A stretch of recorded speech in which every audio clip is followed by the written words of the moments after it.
And now we're joined by our guest, Giant safety Jabrill Peppers. Pep, first of all, hope you and your family, everybody is safe in what's been a very difficult 2020 so far. Thank you. I appreciate that.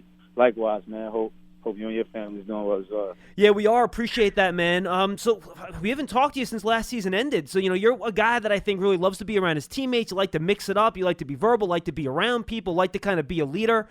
So what was it like for you trying to do those things in a virtual off-season program?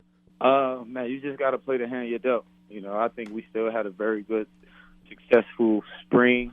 I still got to know the guys. And, I think it was a great first step into, this new thing we're building. Yeah, so, you weren't able to do on-field installations, right? But you did the mental work. So as compared to normal training camps, where do you think you and your group are mentally now with the first padded practice just a few days away compared to where you normally would be heading into a training camp with a regular offseason? Well, the body doesn't know if it's a mental rep or a physical rep as long as you're, very in tune. And I think that, we've been having really good walkthroughs.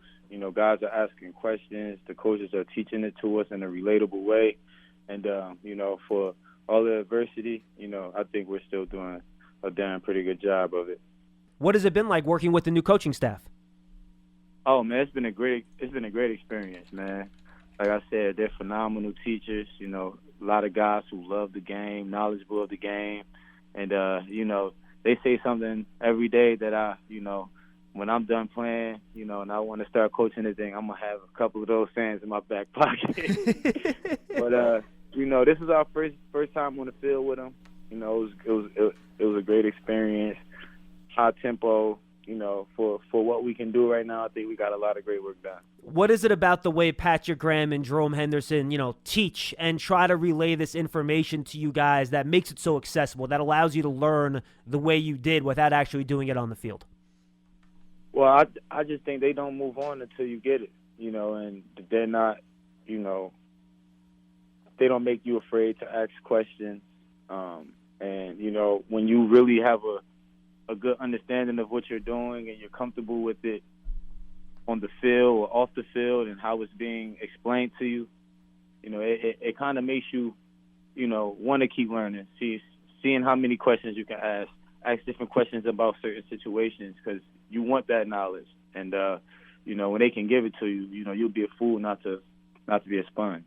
Now, once you do get on the field and you start, doing football stuff, whether it's, phase 3 OTA stuff and then stuff in pads, what are some of the major things you and your group are going to try to accomplish in what's going to be a little bit of a truncated time period that you normally have in camp so you're ready for the regular season? Well, of course we're going to want to be crisp. We're going to want to put a tough and well-conditioned team out there.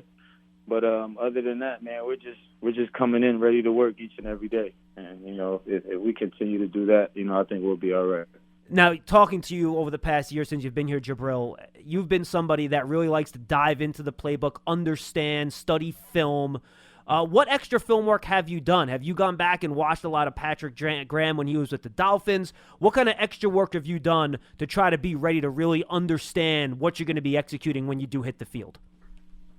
I mean, I wouldn't call, looking at the past places he's been extra work. I think that's something you should do, as a necessity. Why not if it's there for you? But, other than that, I'm just going to be in the, best condition I can be in. I'm going to be the most coachable that I can be. And, pretty soon it's going to all come together. So, that's really where my focus is, man. Just coming into work, getting the coaching, applying the coaching, and, being better today than I was yesterday. Do you have a good feel for just kind of what this defense is going to look like, or is that something that you really can't sense as a player until you start actually taking those reps on the field?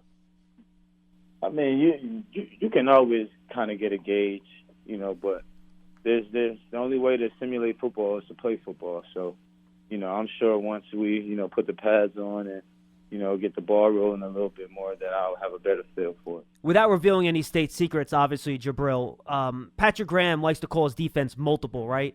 From a player's perspective, what does that mean to you as it gets taught to you that a defense is multiple? Just be ready for anything, being being fundamentally sound and, you know, having great situational football awareness. You know, so that's what it means to be multiple. And I feel like your safety group is very equipped from a skill perspective, Jabrill, to be multiple. Xavier McKinney did a bunch of different things at Alabama. As we've talked about before, with your different schemes you've played in, you've played every position a safety's been asked to play in the National Football League. Julian Love used to be a corner. Now he's a safety. He plays deep. He plays shallow. Are you excited for the different ways that they can move you guys and use you to try to give your defense an advantage? Absolutely. You know, we have a lot of guys back there who can do multiple things and do it very efficient.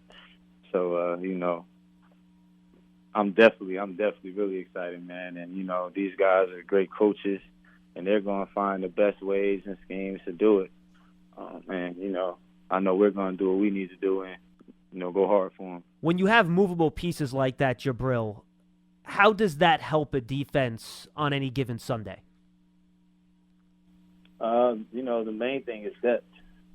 You know, a lot of guys who are athletic can move well, you know, judge the ball. You know, you can never have enough of those guys in this league. That's becoming a more passing league. So, you know, it definitely is a good feeling.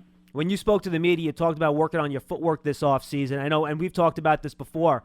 Are you looking forward to having the opportunity to cover tight ends one-on-one a little bit more often than maybe you've been asked to in the past? I'm looking forward to doing a lot, man. I'm looking forward to coming in here each and every day, getting better.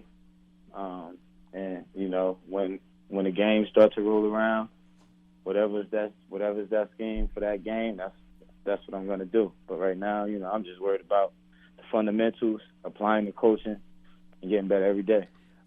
What's the young group been like? You know, you and James Bradbury in the defensive back room, generally, you in the safety room. You guys are kind of the veterans of the group. Do you feel that this young group has taken to instruction well, and they're taking this very seriously, and they will be ready to go when they're needed when the season starts in September?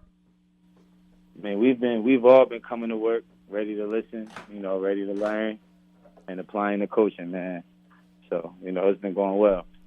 Finally, look, you just said you can't practice football unless you play football, right? You're finally going to have a chance to get back on the field for the first time since your injury. You'll have unpadded practices at the end of this week. You'll get into pads for the first time next week. Just what's your excitement level to actually be able to go and do what you love again, finally? Man, it's very exciting, you know, and I definitely can't wait, man. I can't wait.